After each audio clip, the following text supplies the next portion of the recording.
Can you explain what the difference is between the person and fiction? The person and the fiction. Well, it's basically the same. It's exactly the same. The persona is the character, the mask that we wear. The mask is an applied mask, and the fiction is just a legally applied mask. So there's actually, if you like, there's what's the easiest way to explain it? If you, like I said, we all wear a social mask. We all go out and we dress and we wear our hair and we wear everything to how we want the world to perceive who we are. And obviously, because, like I said, because of our status, we wear stuff that maintains our status. So we kind of start to play a character in a big play. Imagine being in sort of a giant game of The Sims. It's a character. The fiction that they're using is just the application of an applied legal persona. So it's exactly the same, it's just another mask that they're adding. So you wear multiple masks. If you look at your emotions are multiple masks as well. Anger, frustration, joy, lust, desire, they're all multiple masks that you wear. So the legal world has just created another mask for you to put on, but you just don't know it exists. And you don't know, 98% of people don't even know the other masks exist. They actually believe it's this thing called a personality that comes again from the word persona. So you're wearing all this stuff.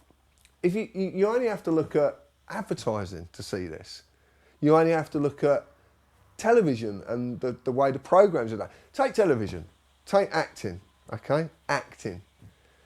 So you take a police officer or a constable, okay?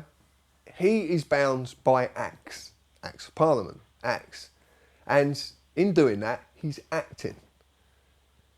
But he's wearing a costume. So he's no difference to an actor on the television. Exactly the same. And what he says during his acting, what he says to you is all part of a play. And that play is the rules and regulation. That's the what you're controlled with. That's the acts of the play. Now, at the end of the day, he will go home and he'll either stop being the actor by taking the costume off and putting another costume on, which is his other mask, another mask that he wears, or certain elements of the character he was playing in the day or the night during his job will come through as traits. Like they say, once a copper, always a copper. So this is when you start to see, this is how human beings have been modelled. We've been modelled, and we're like putty, and they just mould us into what they want us to be. So they create this play called Sims, or a game of Monopoly. It's a classic example. The idea of Monopoly is monopolisation. You pick a player, and then you play on the board, collecting everything you possibly can and buying properties, and then charge everybody who lands on your property the most money you possibly can. The objective of the game is to take everything from the bank. Take everything from everybody else and the bank, and you've got it all. Well, is that not the epitome of life itself in the construct we live in? But you play as a character. It's a human being moving something around the board. This mask that you wear does exactly the same. It's a character moving the human being around the board we call life, but it's not real, it's a play.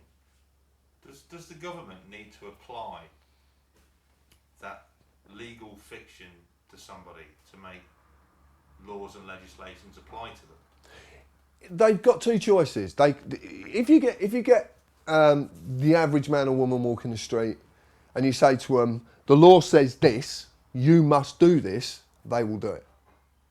They will just comply. No matter what, no matter how draconian it is, they will comply. So, in retrospect to what you've just asked, the answer is no, they don't have to.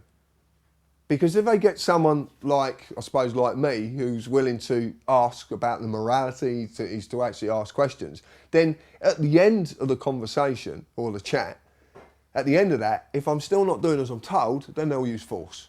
So in retrospect, they don't need the legal fiction. They're going to assert force against me. But when it comes to the paperwork that they have to go through, because their world is just all inanimate pieces of paper, that's why it's called stationary, because it can't move. It's completely inanimate. It can only move when a human picks it up and does something with it. But because their world is bound by tick-a-box nation where appropriate, because they have to tick all boxes where appropriate, and because it's bound by pieces of paper, then the legal fiction comes into it. Because if you do not give your name, then they've got no name to write. And the first stage of the contract they're trying to form by every piece of paper they give you, because if you sign it and they sign it, it's a contract. Because that hasn't got a name on it, then it's not valid. So they need a name. They have to have a name. And that's why they're so progressive and so forceful about your name. 90% of officers come up to you, or constables, policemen, whatever you want to call them, it doesn't matter, they're all basically the same thing. When they come up to you, the first thing they'll say, your name. Then they'll need your address, because they need to know where the slave lives, and they need to know when the date the slave was created. This is Joinder. But a lot of that is data protection. They have to have your, and that's why when a debt collector rings you up and they say to you, your name, and then they'll confirm your date of birth, then they know if they do not go through this process of Joinder and they start talking about certain elements that they're not meant to be talking about with a stranger, they have to confirm it's you. Because if they don't go through that process and they start talking about it, you've got them. You can legally nail them to the wall through the Data Protection Act. What's the difference between a policeman and a police officer? I would like to feel that there is a massive difference. The original Bobbies I remember when I was a kid had compassion, they had discretion, and they generally wanted to be your friend, and they generally wanted to help you as well. And I have a lot of really, really good experiences as a teenager growing up who was getting in a lot of trouble with the police. One of my dearest friends at the time was a copper out of Stevenage Station called Mick Reed. Mick used a lot of discretion. He could have nicked me a lot of times that he never did. What he did is he kind of took me under his wing and kind of showed me a lot of compassion, a lot of friendship, and helped me. He helped me a great deal. He could have just nicked me and thrown me in the cells. But he knew that that wouldn't solve the issues. I was a very mixed up child.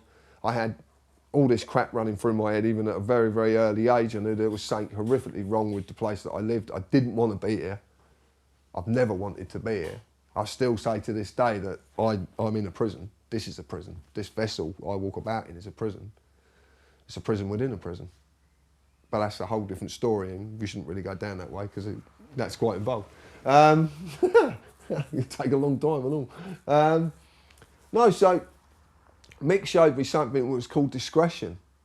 He had the ability, and at that time, the police did have discretion.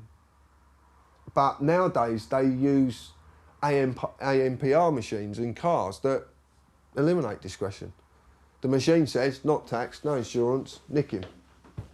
And that's what they do. Now, I recently had this on a motorbike that I've got, which is in bits actually. But I had a motorbike and I got it running. I was chuffed. I'd never done anything like this before. Gone out for a blast on it. I had insurance, but there was no tax. I'd only literally gone round the block. Whoop! Behind me, two coppers. Two they were nice actually. One of them was a lovely bloke. One of the coppers stood there and just wanted to talk about the bike because of what it was. The other one wanted to go through all the rigmarole and the protocols. So I kept sat on the bike. It's a very important thing. If you're ever pulled up on a bike, always keep sat on it. Very important indeed. Same as if you're ever pulled up by the police in a car, get out and lock the car. What's that? Because I need a warrant to open it. I can't open it. I can't force entry, not allowed to. Need a warrant. It's your property. Second you step out of it, it's like your house. They need a warrant. Unless they can get your permission. If you say no, they need a warrant. They will tow it, and they will get a warrant, and they will go in it. So you're kind of delaying the inevitable, but it's facts. They can't touch your property without your permission. They're not allowed to. Okay, James. In your talk, The Illusion, you talk about certain legislations. The police require your consent for them to uphold those legislations. Can you elaborate on that? Originally, when I was looking at this stuff, I was going along the lines of consent, and the biggest thing that we found out through using Black's Law Dictionary and a number of other law dictionaries. The Oxford's one, there's a Cambridge one as well, but I've never looked at. But the Oxford one and Black's Law is that we found out that a statute or legislation is only applicable, it's given the force of law by your consent. So basically what it was saying was that if you consented to it, it became law because you were giving it the force of law by saying yes. But that only applies to the club. That doesn't apply to us. And this is what I had to, that's what I'm saying. When I did the illusion, it's an illusion, I really didn't know what I was delving with. I didn't know how far down the rabbit hole I'd have to go to actually say to me, you know, to actually come out of it and say, well, actually, that's not right. And one of the greatest attributes I've probably remembered through doing what I do is that there is no shame in holding your hands up and saying you were wrong. Because if you can't say you're wrong, you're like water, and water becomes stagnant if it's still. But if it's a river and it's flowing, then you're always flowing, you know, the amount of energy that a flowing river's got. And that's, I'm trying to flow now instead of being stagnant. So I don't want to get stuck in one box. Yeah. And it's basically a load of boxes that you jump in and out of until you get back to the same point you started and realise you didn't have to do none of it. So yeah, if you're a member of the club, then yes, definitely. The members of the club? The church. Church are definitely the members of the club. There is a club. They even have black corporate credit cards that don't have to be paid back, taken from the National Insurance Fund. And depending on their status or their standing is depending on how much credit they get. But the credit doesn't have to be paid back. It comes out of the National Insurance Fund. Do you think that people know that the church runs this country? Hundreds of years ago, it was common knowledge that the church were in charge. But do you think people know today how much influence the church has? It's not an influence, it's direct. It's absolutely direct. Governments and the church and forms of government are one and the same vessel. And when I say vessel, a prison's a vessel. A vessel is something that human beings are legally committed to. And the church knew over hundreds of years that faith or religion or belief systems come with choice. They know that. It comes with choice. You don't have to believe. And they could never ever enforce a law that would say that you have to, because there would be carnage. They knew this, because there's always far less controllers than there are controlled. And it's a numbers game at the end of the day. That's all it is, a numbers game. So what they devised was a system where you couldn't say no. And that's government. Now, if you look at, I've had a lot of people disagree with this, but I know, funny enough, I was talking to someone recently about this. It's generally the older generation that you need to talk to get this information. But if you talk to them, the two things that were frowned upon and they were told never to talk about were politics and religion. And the reason they don't want you to talk about it is because if you talk about it enough, you'll suddenly realise you're talking about exactly the same thing. Even though it's named by two completely different names, you're talking about one and the same. And then you would actually come to remember that they are one and the same. You don't have to be told anything. You know all of this already. It's already written. It's already written in a place that you just can't access because you believe, or most of us believe, we are this person, this persona, this mask, this character that blocks inherent information or memories. I would call it memories more than information, that's come down through centuries of ancestry. They knew this was going to happen. They had to block it. But unfortunately for them, or very fortunate actually, because I'm sure now that they're actually sick and tired of this. They want rid of this as much as we do, because it's got to the stage that they can't control it anymore. They can't keep going and going and going, because in the end it's just going to end up with their own demise. And the only way to ever actually end this is to have the ability to offer everybody amnesty. See, we're taught through history that the only way to sort any problem out is via a feudal means or conflicts, which is one and the same. We're never shown the positives, ever. History is full of negatives, full of wars, and we defeated that, and we defeated this, and nationalism. It's all negatives, absolute negatives. We are of one family. All right, we look different, we talk different, we come from different parts of this planet. But yeah, obviously, if you've got people growing up in one place that's really, really hot, then they're going to evolve to be able to cope with that. But that doesn't make us a different, they're not now a separate family, they're still all part of the same family. All right, yeah, we're unique parts of the same family. But that's what our greatest strength is that uniqueness. Because when we learn to accept or remember that it's okay to accept uniqueness, there'll be no more problems. How much